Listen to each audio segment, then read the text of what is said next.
Yeah, spring or something like that. Well, welcome to the Healthy Concepts Show, where we like to talk about your health and talk about things that you can do that are good for you, things that you can do that you can implement and feel good, feel better, and feel good, feel better, live longer, and all those good things.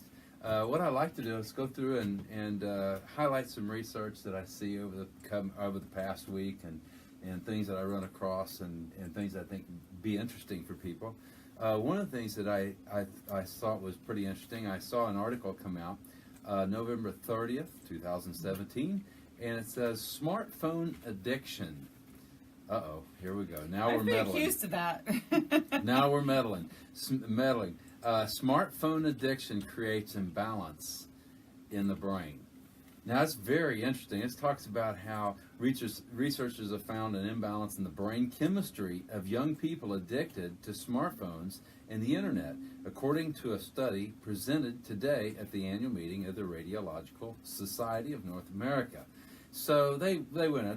There's a whole long article about how that's happened. But basically, what the bottom line is that when we're keeping our eyes in these screens, we're really are causing potential problems with the way the brain works. Now, I do a lot of work especially the smartphones and your iPads and stuff like that.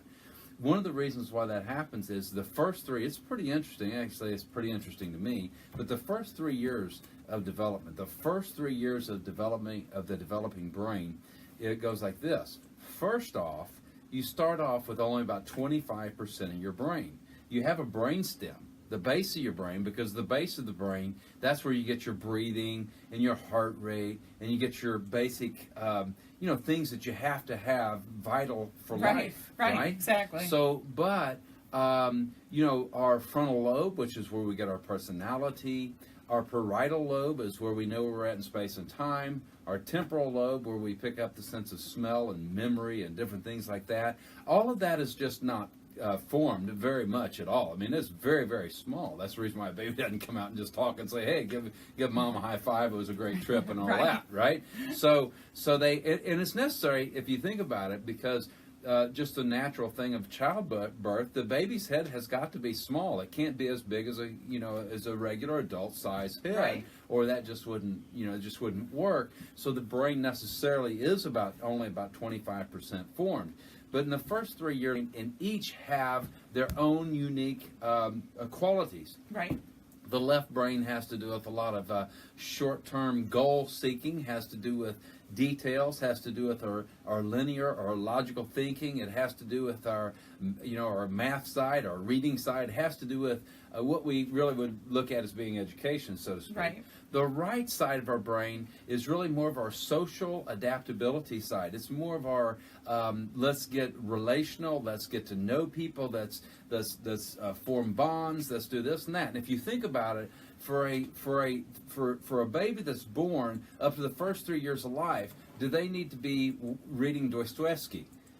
No, they don't. No. They need to be understanding social cues from the mom, social cues for environment, because that's how they learn how to deal with society. The very first thing we really have to do to be able to survive in survival, if you want to, in society, if you want to think about survival capabilities, now, we don't think of this today because we take care of people, but let's think, hundreds of years ago, thousands of years ago, or whatever the case may be, survival ability actually had to do with a lot with our ability of a social ability. How well can we act socially to be socially acceptable, to be able to be accepted in a right brain is really primarily forming the first 3 years of life. I mean, that's really what's forming. Now, the left brain's forming some too, but predominantly it's the right brain that's forming, because you're developing these social skills. Right. And you're developing these things. Now, so what happens is this. Smartphones, and when you're looking into the phones, you're looking into the computers, you're looking into the internet, even if you're watching TV as a youngster, as an infant, what's happening is that is actually programming, and that is activating you, building the left side of the brain. And so the problem with it is when you have a child that you're babysitting through a smartphone, and they're spending an hour a day, or 2 hours a day, or 3 hours a day on the smartphone, or they've got them on those incessantly on those video games. What's happening is it's promoting the left side of the brain development. When you promote the left side of the brain development, what happens is you do that at the peril or at the expense of the social ability side developing. So the worst thing we can do is stick them in front of those computers, stick them in front of those video games and let them babysit themselves, or sit them in front of a smartphone, because what happens is they are declining their development of the right side. And when you do that, you are losing your ability to understand things like social cues. Right. So a lot of times people will say, oh, well, that person is really smart, so they're not very good socially. They're socially awkward. And that's that. So, the thing of life is we have IQ and we have EQ. We understand that now, right? So IQ is the left side of the brain. EQ is our emotional relational. They know how to get along with people, right? Yeah. And so now you need both of them. I mean, you don't want to be low on either one of those. But here's the deal, and here's the whole thing about child development is when it's developed imbalanced. On the other side, if you have a child that doesn't develop the left brain as well, and the right brain is really chugging real good, these are dyslexics. These are the kids that, because the left side of the brain is where you get your reading, the left side of the brain is where you get your language. 96% of the population, left side of the brain is where your language, left side of the brain is where language is formed, and therefore reading is formed from the left side of the brain. So, on one side, if your right brain is weak and it doesn't develop well, you can have ADHD all the way down the spectrum of autism. If your left brain doesn't develop as well and your right brain is stronger, then you are susceptible to things like dyslexia. Guess what? These are all correctable. Yeah. They're all correctable. You just have to go through the process and figure out why the brain is not balancing and doing that right. But the point I really wanted to make here today was the fact that I saw this article and it prompted me about how smartphone addiction creates imbalanced brain. Guess what? If you just look at this statistic, I think it's quite interesting. South Korea is, mom and dad actually went into this virtual reality thing, and they were in virtual reality all weekend, and of course, and the baby starved. Yeah, it was a tragic case, but it's actually a case that was taken to court, and the defense was something along the lines that they got locked in virtual reality, so they didn't really realize what was happening, and actually they got a reduced, or actually might even got off from that. So it set a precedent of that. But anyway, the point is, in South Korea, they have this tech. It's one of the tech. All the kids are just all in this, and guess what? Our autism rates in the United States today are 1 in 67 children. 1 in 67 children are born with autism or something along the spectrum. In South Korea, it's 1 in 38. Why is that? I believe one of the things is because they've got their noses sticking in those smartphones. I think it's a big deal. So if you're parents and if you're grandparents and you're doing this with babysitting, I know sometimes I have little kids. I have this morning I was trying to get ready for the radio, and I was sitting there, and Chase, my son, almost 3 years old, he's sitting on my eye on the book and one eye on my work, trying to get stuff over. But and I don't always do that perfect. I'm not the perfect. Nobody is. But I would just say that if we'll spend more time when we're taking care of our kids, it's okay if they cry a little bit because they don't have the iPad. It's really okay. The world is not going to end if they cry because they don't have the iPad. Right. You have to break that addiction. You have to break. Oh, my kid, they'll throw a fit if I don't get. Well, okay, let them throw a fit, because guess what? Kids sometimes throw fits, and just let it happen and let it roll and make sure that they don't swallow their tongue. I mean, just go for it. And so that's kind of how I do it. I'm not harsh. We're not harsh, but with the kids, of course, we want them to have fun, but at the same time, as you can see, I'm very passionate about the development of the brain, and our kids, keep in mind, are 25% formed when they're first born. It goes all the way from 25% formed to 90% in the first 3 years. So we have to be careful what we're exposing our kids to, in those first years. So. So I think that I hope that's helpful for some folks out there, because that's something that's, as I said, up in my feed for some reason, and I wanted to outline it. It says, drug for insulin resistance prevents stroke and a heart attack in high-risk patients. So a drug designed to treat insulin resistance reduced the risk of stroke and heart attack in non-diabetic patients who had experienced a recent stroke or TIA, a new study shows. And, I just want to point this out, and I think, I think that anytime there's a reduced risk of heart attack, stroke, I think that's a desirable thing. Definitely. But my question is why? I mean, my question is somebody has insulin resistance, this is not a mystery. This is not something that we look at and say, oh my goodness, how are we going to figure this out? Right. We know what the cause of insulin resistance is. And so some people would rather just not do the hard work. It comes from, the main thing to reduce insulin resistance is just what? Quit eating so much sugar, right? And so we have a society that's addicted to sugar. Everybody's addicted, not everybody, but a lot of people are addicted to sugar.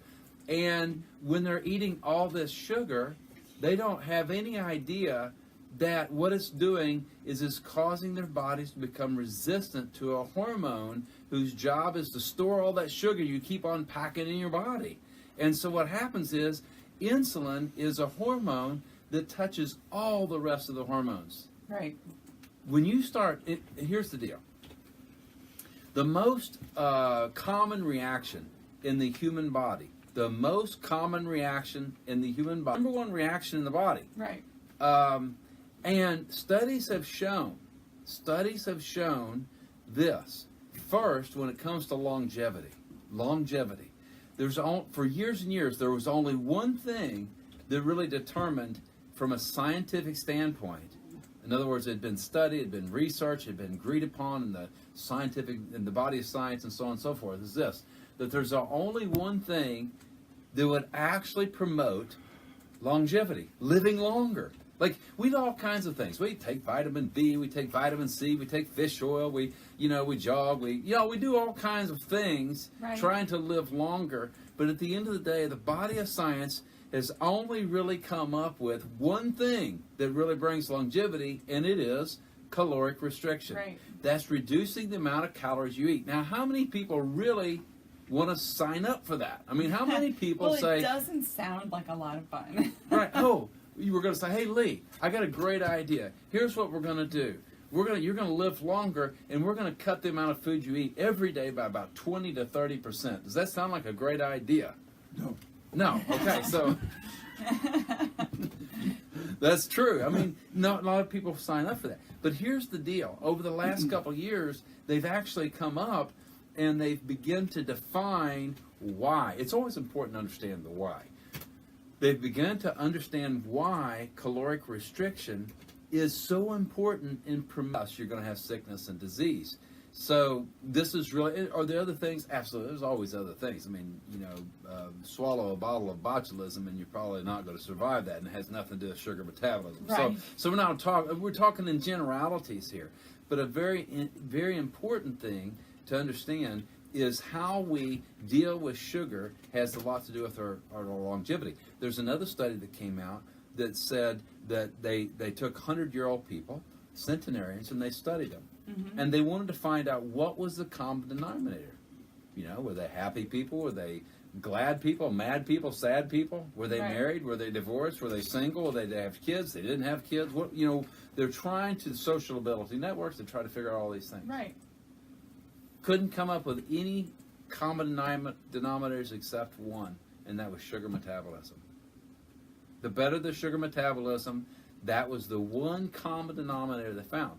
Now research is showing now that the better your sugar metabolism, and he just got diagnosed with diabetes. 36 years old. Now he's not that heavy. He wasn't, he didn't look like, of course he had some genetics going that way to promote it. Yeah. He didn't look like, he didn't look like somebody that would have, No, not at all. And here was the interesting part. His wife said he doesn't like sugar, he doesn't eat it at all. Okay, well, what else? And went through the history, and he eats about 4 to 5 gallons of honey a year. Wow, that's a lot of honey.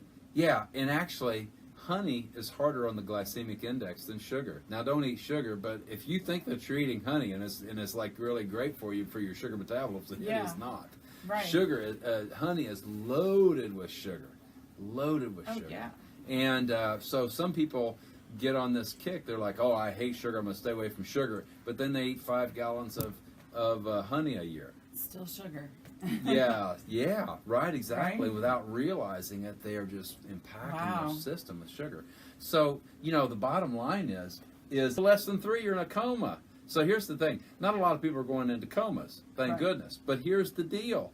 The body puts a huge premium on regulating sugar very tightly. And how does it do it? Well, here's the interesting thing. Average a meal in the United States today. You know what that is? Average meal as far as the sugar content. No, I have no idea. It's about 75 grams of sugar. Wow. Okay, so and that's average. So that puts your body in a position where it has to work really hard.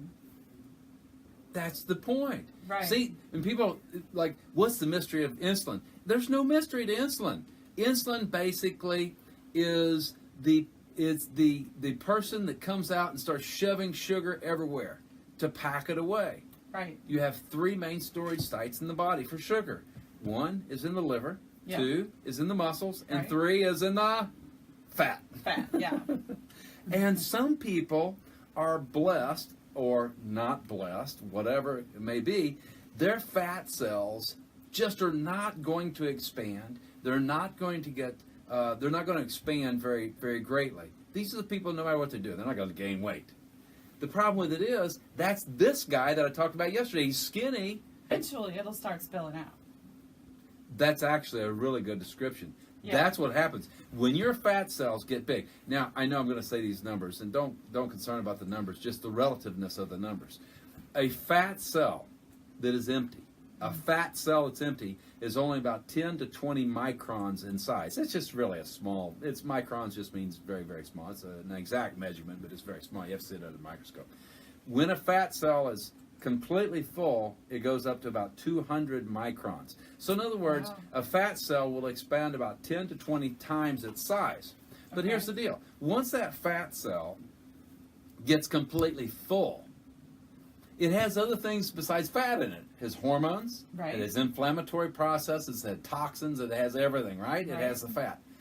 As that fat cell completely expands, it's 200 microns, then stuff starts trying to spew out of it, and that's where we ramp up our insulin, because when you ramp up your insulin, it's almost like keeping that stuff from spewing out. Right. That's what, insulin's job is to keep the storage packed away. Right. And so the more you're full with your fat cells, the more insulin progressively it takes.